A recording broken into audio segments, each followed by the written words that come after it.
성도 여러분 안녕하십니까? 2024년 9월 19일 목요 새벽 말씀 함께 나누겠습니다. 함께 나누실 하나님 말씀은 열왕기하 9장 14절에서 26절까지입니다. 본문은 예후에 의해 죽임을 당한 요람 왕에 대한 말씀이 기록되어 있습니다.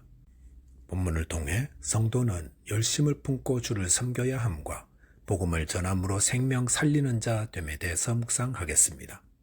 첫째 묵상할 내용은 성도는 열심을 품고 주님을 섬겨야 한다는 것입니다. 엘리사 선지자가 보낸 제자에 의해 왕으로 기름 부음을 받은 예후는 곧바로 하나님이 명하신 일을 하였습니다.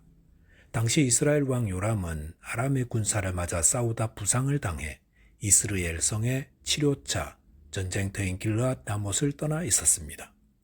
엘리사 선지자가 제자를 보내어 요람에게 기름을 부어 왕으로 삼은 때가 바로 이때였습니다. 하나님이 하시는 때는 얼마나 시의적절합니까? 만약 요람 왕이 전쟁터에 서 있더라면 예후를 왕으로 삼는 일은 어려웠을 것입니다.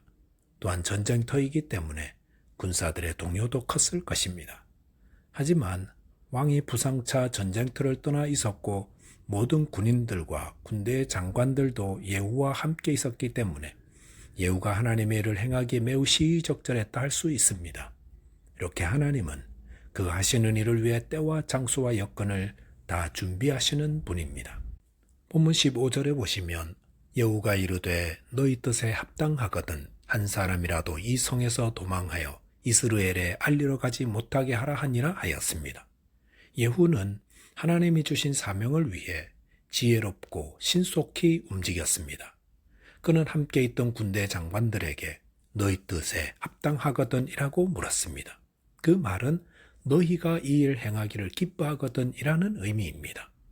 예후는 자신이 왕으로 기름 부음 받았다고 곧바로 돌변하여 조금 전까지 동료였던 장관들을 억압하기보다 그들의 자발적 동의를 구하며 협조를 구했습니다. 그런 후에 한 사람이라도 이 성에서 도망하여 이스라엘에 알리러 가지 못하게 하라 하였습니다. 그 이유는 이 계획이 이스라엘 성에 알려지면 많은 인명이 피해를 보게 될 것이 예상되었기 때문이라 할 수 있습니다. 본문 16절에 보시면 예후가 병거를 타고 이스라엘로 가니라고 하였습니다. 예후는 하나님이 명하신 일을 위해 지혜롭고 신속하게 행하고 있습니다. 그는 쟁기를 손에 들고 뒤를 돌아보지 않았고 오직 주님이 맡기신 일을 위해 지체하지 않고 앞으로 나아가고 있었습니다. 이것이 주님의 일을 맡은 자에게 요구되는 태도입니다. 마태복음 25장 16절에 나오는 달란트 비유에서 5달란트를 받은 종은 바로 가서 그것을 장사하여 또 5달란트를 남겼다고 하였습니다. 충성된 종의 특징은 맡은 일을 신속하게 행한다는 것입니다. 종이 주인에게 달란트를 맡길 때에 주인은 시장 상황을 잘 알고 있었음이 분명합니다. 지금 시장 상황에서 달란트를 가지고 나가 장사하면 반드시 2배를 남길 것을 알았기 때문에 달란트를 맡겼던 것입니다. 하나님이 그의 종들에게 사명을 맡길 때에도 그 말씀에 곧바로 순종하면 능히 좋은 결과를 남길 수 있습니다. 하지만 1달란트 받은 종은 이리저리 이유를 대고 핑계를 대었습니다. 그리고 받은 달란트를 땅에 묻어 두었습니다. 후에 그는 주인에게 주인이 심지 않은 데서 거두고 뿌리지 않은 데서 거두는 자라 하며 주인이 명한 것이 지나쳤다고 핑계를 대었습니다. 그런 종에게 주인은 악하고 게으른 종아 라고 책망하며 그를 벌하였습니다. 충성된 종은 자기 생각보다 주인의 말에 순종하고 즉시 따르는 자입니다. 명마는 주인의 지시에 곧바로 반응합니다. 하지만 야생마는 주인의 명을 귀찮아하고 자기 식대로 하려고 합니다. 성도는 주님의 말씀에 곧바로 순종하고 따르는 자입니다. 그래서 로마서 12장 11절에 보시면 부지런하여 게으르지 말고 열심을 품고 주를 섬기라 하였습니다. 주님께서 저희에게 맡겨진 사명이 무엇이든 성도는 부지런해야 합니다. 돌아보면 후회함이 없도록 열심을 품고 주님을 섬겨야 합니다. 일할 수 없는 밤이 온다 했습니다. 저와 여러분이 열심을 품고 주님을 섬기는 자 되시기를 바라겠습니다. 둘째로 묵상할 내용은 복음을 전함으로 생명 살리는 자 되어야 한다는 것입니다. 본문 21절에 보시면 요람이 이르되 메우라 하매 그의 병거를 메운지라 이스라엘 왕 요람과 유다 왕 아하시아가 각각 그의 병거를 타고 가서 예후를 맞을세 이스라엘 사람 나봇의 토지에서 만나매라고 하였습니다. 이스라엘 성에서 병을 치료하던 요람 왕은 예후가 군사를 끌고 오는 것을 알고 병거를 준비하여 그를 맞으러 나갔습니다.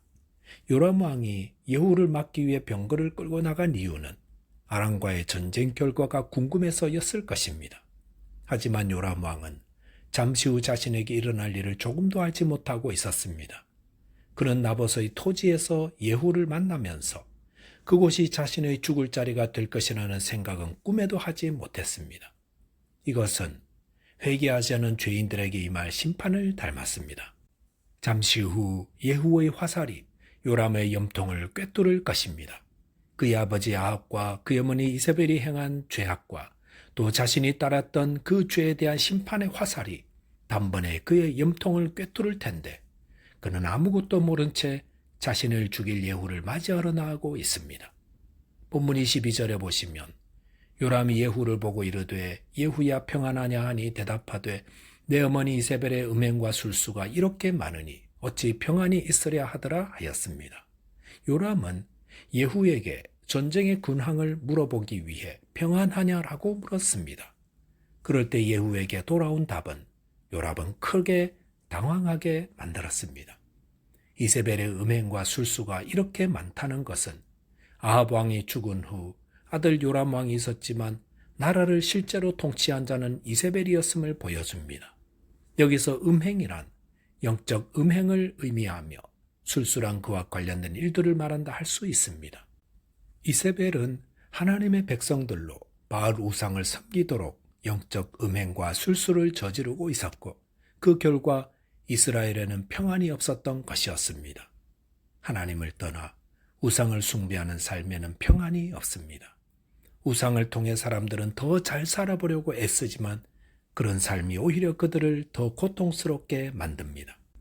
본문 23절 24절에 보시면 요람이 곧 손을 돌이켜 도망하며 아하시아에게 이르되 아하시아여 반역이로다 하니 예후가 힘을 다하여 활을 당겨 요람의 두 팔 사이를 쏘니 화살이 그의 염통을 꿰뚫고 나오매 그가 병거 가운데 엎드러진지라 하였습니다. 요람은 반란을 직감하고 병거를 돌려 도망하고자 했습니다. 하지만 곧 예후가 쏜 화살이 그의 염통을 꿰뚫고 그는 병거에 엎드러져 죽고 말았습니다. 본문은 하나님의 심판의 화살은 언제든 죄인을 향하고 있음을 말하고 있습니다. 그 화살이 활시위를 떠날 때가 언제인지 죄인들은 알지 못합니다. 요람은 병거를 준비해서 전쟁 소식을 조금이라도 빨리 듣기 위해 나갔었는데 갑자기 심판의 화살이 그를 향해 날아오는 그 황망한 일을 당하게 되는 것입니다. 하나님의 심판에 대한 이야기를 하면 어떤 사람들은 불편해합니다. 하나님의 사랑만 이야기하지 왜 심판을 이야기하느냐고 말합니다. 하지만 성경은 심판이 있다고 자주 경고합니다. 성경이 있는 것을 없다고 해서는 안 됩니다. 귀 막고 눈 감는다고 있는 심판이 사라지는 것이 아닙니다. 그리고 심판을 안다면 잘 준비하고 있어야 합니다. 하나님의 심판의 화살에 관역이 되어 살아가는 죄인들에게 성도가 할 일은 무엇입니까? 시급히 하나님의 복음을 전하는 일입니다.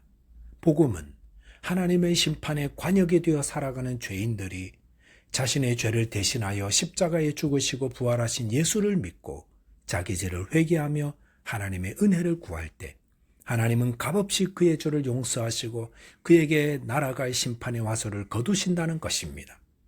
복음은 살 길입니다. 누구든지 하나님의 심판의 화살에 관역이 되어 살아가는 자들이 복음을 듣고 자신의 죄를 회개함으로 하나님과 화평하는 것, 그것이 복음의 능력입니다. 저와 여러분이 아직도 주님을 모르는 자들에게 복음을 전함으로 생명 살리는 자 되시기 바라겠습니다. 기도하겠습니다.